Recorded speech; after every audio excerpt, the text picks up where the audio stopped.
किस तरह देख रहे हैं जो बरेली में हिंसा हुई, सबसे पहले उस बारे में आप क्या कहना चाहेंगे? देखिए, योगी जी ने जो शपथ ली थी तभी बोल दिया था कि जितने गुंडे माफिया हैं या तो उत्तर प्रदेश को छोड़ के भाग जाएं या ये माफियागिरी बंद कर दे, ये दंगेबाजी बंद कर दे। अब ये उत्तर प्रदेश में कभी भी स्वीकारित नहीं की जाएगी। अच्छा, कुछ तो भाग गए थे, कुछ के एनकाउंटर हो गए और कुछ के परलोक पहुंच चुके हैं। बिल्कुल उसके बाद भी 2 महीने 6 महीने शांत रहने के बाद किसी को लगा भैया योगी बाबा भी मोदी जी की तरह थोड़ा शांत हो गया, तो ये उनकी भूल थी।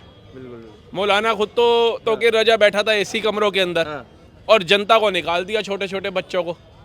अब बताइए, उन पे केस बन गया क्या? तो कि रजा जा रहा है वकील करने के लिए, उसके साथ अपना वकील ना हो रहा ठीक का कि मैं बाहर आ जाऊं। बिल्कुल। आपका क्या कहना है जिस तरह से आई लव मोहम्मद बात सामने आई और जिस तरह से कार्रवाई हुई, सबसे पहले उस पर आपकी टिप्पणी जाएंगे?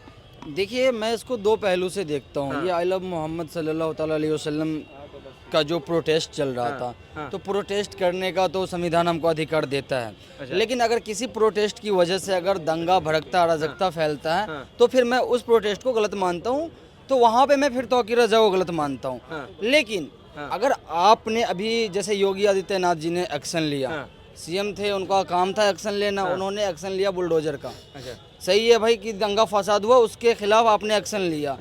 लेकिन मैं वहीं पे फिर एक चीज़ जब याद करता हूँ, कांवड़ियों का मैटर होता है। जब वहाँ पे कांवड़ियों की आड़ में, मैं सारे कांवड़ियों को नहीं बोल रहा हूँ, कांवड़ियों के आड़ में आकर के जो बहुत से लोग उस समय दंगा करते थे, फसाद करते थे, बहुत सी गाड़ियों को तोड़फोड़ करते थे, उस टाइम पे आपने लीगल एक्शन क्यों नहीं लिया? उस टाइम पे भी आपका बुलडोजर चलता, फिर मैं आपको कहता कि हाँ अब सबका साथ सबको लेके चल रहे हैं। लिया गया है ना? नहीं लिया गया था उस टाइम पे। अच्छा, डीजे जो बंद करवाया गया, क्या वो एक्शन नहीं लिया?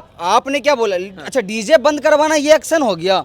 अरे गाड़ी का तोड़फोड़ कर दिया, बस को फूंक दिया गया, उसके घर पे कितनी बुलडोजरें चली। और यहाँ पे हम प्रोटेस्ट किए, चलो तौकीर रजा ने भड़का दिया मुसलमानों को, मुसलमान का बच्चा आगे प्रोटेस्ट किया, मान लेते हैं, तो उसके ऊपर आपने तुरंत एक्शन इमीडिएटली आपने लिया ना भाई, इमीडिएटली कि हाँ उसके ऊपर बुलडोजर चला, उसके जगह जगह अड्डे अड्डे पे आपने छापा मार दिया, सब कुछ कर दिया। लेकिन कांवड़ी, मैं ये नहीं बोल रहा हूँ कि तौकीर रजा सही है, लेकिन जब कांवड़ की आड़ में जो स्कूल की बसों को फूका जा रहा था, जब जगह जगह पे लोग, कई सारे चलने वाले लोगों को परेशान किया जा रहा था, उस टाइम आपका बुलडोजर कहाँ था? ये कह रहे हैं, बताइए जवाब दिए। देखिए, पहले तो मैं इन भाई को बता दूं कि जो कावड़ यात्रा निकलती है वो परमिशन के तौर पे निकाली जाती है। ऐसे नहीं है कि वो निकल पड़े और कानूनी व्यवस्था को तार तार कर दिया, जहां मर्जी आ रही है वहीं से निकल गए।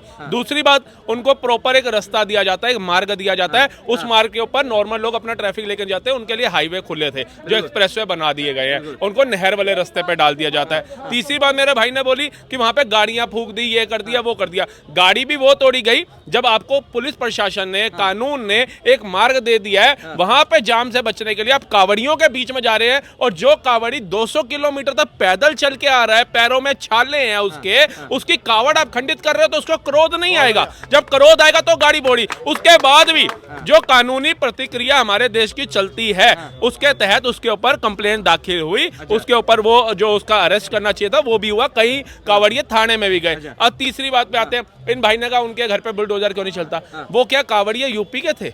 वो कहाँ के थे? हरियाणा, दिल्ली, महाराष्ट्र, एमपी, अलग अलग राज्यों के अलग अलग कोने से शिव भक्त जो है वो निकलते हैं कावड़ लेने के लिए, वो वहां से निकलते। अब बरेली के जो लोगों पे लाठी पड़ी, उसका भी भाई सुन लो। उन्होंने कहा जुम्मे की नमाज के बाद पुलिस वालों ने माइक पे कि आप जुम्मे की नमाज हो गई है, आप लोग वापसी चले जाइए उस तरफ, इस तरफ। वो पुलिस से आर्गूमेंट कर रहे हैं, वो पुलिस से बदतमीजी कर रहे हैं। उसके बाद पुलिस को जो है वहां पे खड़ी हुई है, उसके बीच में सर तन से जुदा के नारे लग रहे हैं, पथराव हो रहा है। अब बताओ कौन से कावड़ियों ने पुलिस वालों के ऊपर पथराव किया घरों के ऊपर से? कौन से कावड़ियों ने ये बोला भोले तेरी मस्ती में, और ऐसे मतलब देश विरोधी नारे लगा दिए, तानाशाही वाले नारे लगा दिए? मुझे बता दो। और दूसरी बात बताओ, आपने कहा जी मुसलमानों को टारगेट किया जाता है, सोफिया कुरैशी जी भी तो मुसलमान है, उनके घर जाके तो टारगेट नहीं किया गया। अपने वीर अब्दुल हमीद साहब हो, कलाम साहब हो, ऐसे ना जाने कितने अच्छे और सच्चे मुसलमान भारत में रह रहे हैं, उनके घर जाके तो नहीं तोड़ा फोड़ी किया। जैसे आप भी एक मुसलमान है, ये भाई भी हिंदू है, सब कोई, हम लोग धर्म से कोई मतलब, लेकिन मैं ये पूछ रहा हूँ कि क्या सर तन से जुदा के नारे लगाना उचित है? ये नहीं, गलत है। हाँ, बिल्कुल क्यों ये नारे लगते हैं? अब जो लगाते हैं उसके ऊपर आप कार्रवाई तो कर ही रहे हैं ना, करें ना। और हम तौकीर रजा को हमने क्या बोला कि उसकी अगर बातों पे अगर अराजकता फैला तो वो गलत है। लेकिन मैं उस अराजकता अब हर तरीके हर पहलू से देख लिया। अब इन्होंने कहा कि परमिशन ली जाती है, क्या परमिशन गाड़ी को तोड़फोड़ करने की भी दी गई थी क्या? तो सजा भुगती ना। अरे कहाँ सजा भुगती भाई, कार्रवाई कहाँ? होती है ना। अरे बिल्कुल नहीं हुई कार्रवाई, बहुत से मैंने देखा है। अच्छा। और इन्होंने बोला सोफिया कुरैशी के इस पे क्या बोलते हैं कि उनको भेजा गया पाकिस्तान को ही करने के लिए, लेकिन आपके ही नेता बीजेपी के ही नेता उसको तो फिर आतंकवाद की बहन कह दिया। उस पे कितनी कार्रवाई हुई? अच्छा। आपने सोफिया कुरैशी को आगे भेजा लीड रोल के तौर पे, लेकिन आप बीजेपी का नेता उसको ये बोल क्या दिया। किसी बीजेपी के ऑथेंटिक नेता ने ये ऐसी बातें कही है? ये बात बताइए। लीडर ने बोला। जिसके पास कोई पद हो, जिसके पास कोई पद है उन्होंने नहीं, वो क्या छोटे पद किसने? पे थे? किसने? जिन्होंने भरे सभा को संबोधित कर रहे थे और ये बोल दिया कि पाकिस्तान को खत्म करने के लिए हमने उनकी बहन को ही भेज दिया। अच्छा। यानी कि हम आतंकवाद की बहन थी सोफिया कुरैशी। क्यों नहीं कार्रवाई हुआ? इन्होंने बोला, और क्या पद था ये बताइए? आप कौन सा देखिए, पद था? आप देखिए उसका निकाल करके अभी देखिए, बताइए। हाँ, निकाल के दिखाई कि कौन सा पद था जो क्या किसी प्रवक्ता ने ऐसी बात कही है? आपको भी पता है? देखो, प्रवक्ता ने नहीं बोली, लेकिन वो आपका ही लीडर था ना। अच्छा। वहाँ पूरा बीजेपी का नेता, पूरा सब कोई बीजेपी वाले उस बात पे अच्छा, ये तालियां बात पीट रहे बताइए, थे। यहाँ निकालना एक बार दिखा देता हूँ। यहाँ बीजेपी का कोई कपड़ा पहन ले, बीजेपी का झंडा टांग ले और वो कोई सर, तो बयान फिर दे उस दे। पे कार्रवाई क्यों नहीं हुआ? अच्छा। सर, उस पे कार्रवाई क्यों नहीं हुआ? अगर आप कार्रवाई नहीं किया तो फिर वो आपका आदमी था। फ्रीडम ऑफ स्पीच है भारत में। और फिर- आपको पता है एक जो अखिलेश का अच्छा, नेता freedom था of यादव, speech तो सर क्या यादव सरपंच जो से था freedom एक of मिनट। speech में आता है फिर नहीं, फिर तो आप उस पर भी कार्रवाई मत कीजिए यार। आप फ्रीडम ऑफ स्पीच, अरे तो आतंकवादी की बहन बोल देना इतने बड़े इसको पद पे रहने वाली को, वो कौन सा स्पीच है वो बताओ। टिप्पणी किया जो यादव और किसके व्योमिका सिंह जी के ऊपर, मतलब हिंदू अगर व्योमिका सिंह है तो उस पे नहीं बोलेंगे, लेकिन वो मुसलमान सोफिया कुरैशी जी के बोला जिसके लिए पूरे भारत ने विरोध किया, निंदा प्रकट करी। ये नहीं कहा कि उसने बहुत सही बोला व्योमिका सिंह जी के लिए, लेकिन इनको व्योमिका सिंह नहीं दिखती। ये कह रहे हैं इन्होंने कहा कि आई लव मोहम्मद करने का, प्रोटेस्ट करने का हमारा राइट है, हम क्यों नहीं बोलेंगे आई लव मोहम्मद? तो ये भी तो कर रहा है आई लव मोहम्मद साहब, ये भी तो कह रहा है। वो आई लव महादेव भी साथ खड़े ना। इनके घर तो बुलडोजर नहीं चला ना, इनके घर पे लाठियां चली। लाठियां उन्हीं के घर पे क्यों चली जो देश का माहौल खराब करना चाह रहे थे यूपी का? उन्हीं के घर पे क्यों चली जो? अच्छा, एक दूसरी बात पे आई है, इन भाई को ये भी जांच करना चाहिए। जिनके घरों पे बुलडोजर चलता है ना, अगर 2000 लोगों पे एफआईआर हुई है, इनसे पूछो 2000 घरों पे बुलडोजर चला है? अच्छा, दो कितने?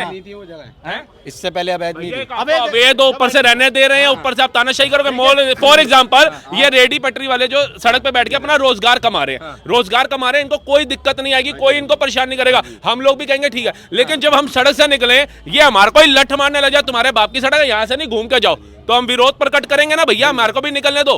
तो जो लोग अवैध रह रहे हैं वो रह रहे हैं कि ठीक है जी छत नहीं है, लेकिन अवैध रह करके इसी भारत को जलाने की कोशिश यूपी में अवैध रहने दिया जाता है। अच्छा। दिल्ली में सारी झुग्गियां तोड़ दी जाती हैं। ये कहाँ का इंसाफ है? बताओगे? वो बहुत सी टूट गई भाई। क्या- इतने सालों से रह रहे थे, पुलिस क्या कर रही थी? एक बात बताइए, जो दिल्ली में कार्रवाई हुई, क्या जात, क्या धर्म देखकर कार्रवाई हुई है, ये बताइए। दिल्ली में तो कह रहा हूँ गरीब के संग हुआ है ना। गरीब नहीं बात, देखो कौन था वो? पैसे वाले थे क्या सारे के प्रोपेगेंडा सारे? कर रहे हैं। देखिए ये हाँ जी, प्रोपेगेंडा, हाँ जी, देखिए बताइए। ऐसे नहीं, गलत नहीं। आप किसी चीज को मोड़ो मत। अवैध अगर चीज है तो टूटनी चाहिए कि नहीं टूटनी चाहिए, पहले बताओ। अवैध टूटनी चाहिए ना। मानता हूँ मैं तुम्हारी बात। गरीब और अमीर नहीं होता। अरे भाई, आपको बात पता है तो जो अवैध सुनो। कह रहे हैं ना, उन्हें ये बताया गरीब कितने आदमी 50 है। साल से वो रह रहे, गरीब आदमी कितने नहीं है। बचाया उन्हें यहाँ? कांग्रेस ने बचाया, कांग्रेस ने बचाया। किस वजह से बचाया? तो जैसे अभी अमित शाह ने बोला है, बात अभी अमित शाह ने ऐसे बोला है। बात हो रही है कि जो आई लव मोहम्मद का ट्रेंड चला उसके बाद कार्रवाई हुई, तो ये भाई कह रहे हैं हमारा राइट है कहने का, हम प्रोटेस्ट करेंगे, बिल्कुल राइट तो है। क्या दिक्कत? बिल्कुल राइट है, मैं कह रहा हूँ जो मानते हैं उनका, उनके लिए आई लव मोहम्मद और I love Mahadev, I love Vishnu, सब चीज होना चाहिए। मगर मैं राहुल भैया जी ने जैसी बात बोली ना कि आप उस प्रोटेस्ट की परमिशन लीजिए, और परमिशन में अगर आपको आइडेंटिफाई करना है, अगर मैं यहाँ पे कोई भीड़ बुला रहा हूँ ना, उस भीड़ के तहत अगर उसमें कोई भी मिसहैपनिंग होती है तो उसका जिम्मेदार मैं आऊंगा कि भाई मैंने वो चीज करी है। तो इसी तरह से ये लीडर बना है ना कि भाई हम आई लव मोहम्मद की एक रैली निकालने जा रहे हैं, हमें परमिशन दी जाए, मगर नहीं। अब एक बात बताओ, उधर अगर कोई उपद्रव मचेगा और कोई निर्दोष बंदा मर जाए तो उसका कौन अपने ऊपर लेगा? कोई नहीं लेगा ना। आप बोलो आई लव मोहम्मद बोलो, हम भी आई लव मोहम्मद बोलते हैं, मगर आप इसके आड़ में आप सरतन से जुदा के नारे नहीं लगा सकते, और देश में आप डर का माहौल नहीं बना सकते। कहीं से पूछते हैं, क्यों अभी सरतन से जुदा के नारे सर लगते हैं? तन से जुदा के नारे क्यों लगते हैं? कानपुर में कब हुआ था ये कांड? अच्छा। 5 तारीख को हुआ, 4 तारीख को। हाँ नहीं लगे 5 तारीख को। अरे बात तो सुन ठीक लो है, भाई। 4-5 बोलिए। रफा दफा हो गया। 9 तारीख को गिरफ्तारी होती है बंदों की, ठीक है, उसके लिए प्रोटेक्स हुआ। अब जब प्रोटेक्स हो रहा था उसके बीच में कई कई जानवर हैं, मैं उनका नाम नहीं लेना चाहता हूँ, कई जानवर हैं, उन्होंने जो है नबी की शान में गुस्ताखी करी। सर तन से जुदा के नारे उनके लिए लग रहे थे। भाई तुम किसी के धर्म को लेके किसी को टिप्पणी क्यों कर रहे हो? पुलिस और वो थी। अरे तो हम कर रहे हैं ना, उन्हें गिरफ्तार करना चाहिए, उनके खिलाफ कंप्लेंट ही हो रही, गिरफ्तार भी नहीं हो रहे आइडेंटिफाई तो हो। होंगे यार, आइडेंटिफाई भी तो कर रहे हैं। अरे तो वही आइडेंटिफाई जब वो नहीं हुए तो जो वहाँ पे तुम कह रहे हो पत्थर फेंके, उनके घर तोड़ दिए गए, वो एक ही दिन में हो जाते हैं आइडेंटिफाई, एक दिन में हो रहे हैं यार, कैमरे अरे तो एक दिन में हो जाएंगे क्या? कैमरे से देख रहे अरे हैं। कौन सा कोर्ट ने तुम्हें आदेश दिए? भैंसे ढूंढ दी थी एक दिन के अंदर, जब अखिलेश की सरकार थी, आजम खान की भैंसे ढूंढ के ले आई थी यूपी पुलिस एक दिन के अंदर, तो 1 घंटे के अंदर ये टुकड़े वालों को नहीं लाएंगे।